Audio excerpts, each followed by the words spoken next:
পটল তো আপনারা অনেকভাবে খান, তো এভাবে ভাজি করে খাইলে ডিফারেন্ট টেস্ট পাবেন। এটার একটু হচ্ছে রেসিপিটা ভিন্ন। আর আমি এটা শিখছিলাম হচ্ছে আমি যখন হোস্টেলে ছিলাম, তখন আমার একজন হোস্টেল মেট ছিল, ও হচ্ছে এরকম করে রান্না করে খাওয়াইছিল। ও হচ্ছে বগুড়ার, তো বগুড়ার কোনো আপু যদি থাকেন তাহলে দেখেন তো মিলায় আপনাদের ওখানে এরকমভাবে পটল ভাজি করে কিনা। তো প্রথমেই হচ্ছে আমি পটলের খোসাগুলো ছাড়াই নিচ্ছি। এখানে সবচেয়ে ইম্পর্ট্যান্ট যেটা হচ্ছে যে পটলের খোসা থাকা যাবে না। আর খোসাগুলো এত তাজা ছিল, ফ্রেশ ছিল, যে আমি খোসাগুলো রেখে দিয়েছিলাম। ওটা দিয়ে আরেকটা রেসিপি করব, ওটা শেয়ার করব আপনাদের সাথে। তো পটলের খোসাগুলো সবগুলো একে একে হচ্ছে ছাড়াই নিচ্ছি। আর এইটাতে হচ্ছে পটলগুলা মানে কাটতেও হবে খুব সুন্দরভাবে, খুব মিহি করে, মানে ভাজির সাথে সাথে সুন্দর করে গলে যাবে।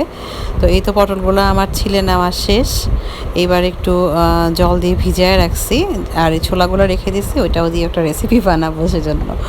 তো এই পটলগুলো এখন আমি এইরকম সুন্দর করে খুব চিকন চিকন করে স্লাইস করে কেটে নিচ্ছি।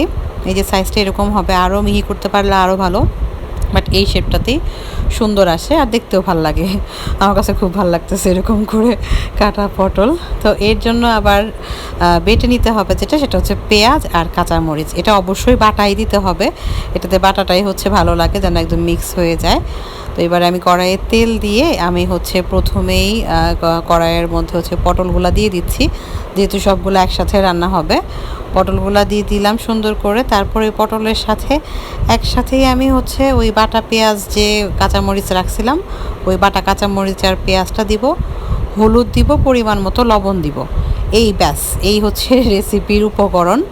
আর এটা দিয়েই হচ্ছে খুব সুন্দর করে একটা সুন্দর ভাজি হয়ে যাবে। আমি সেই কত বছর আগে শিখছিলাম এই ভাজিটা, আমার আমার এত বেশি পছন্দ আর ফেভারিট হয়েছিল তখন। আর হোস্টেলে খাওয়া দাওয়া তো বুঝেনি, নিজেরা অল্প কিছু রান্না করলেই মনে হতো সেটা যেন অমৃত। তখনই আমার এই রান্নাটার কাছ থেকে শেখা। আর আমি অ্যাকচুয়ালি তখন থেকে জানি যে এটা হচ্ছে বগুড়ার রেসিপি। আমরা আসলে আমাদের এলাকায় এভাবে কখনো খাই নাই যেহেতু। তো আপনারা যারা জানেন তারা হয়তো বা মানে কমেন্ট করে বলতে পারেন যে আসলে এটা বগুড়ার রেসিপি কিনা।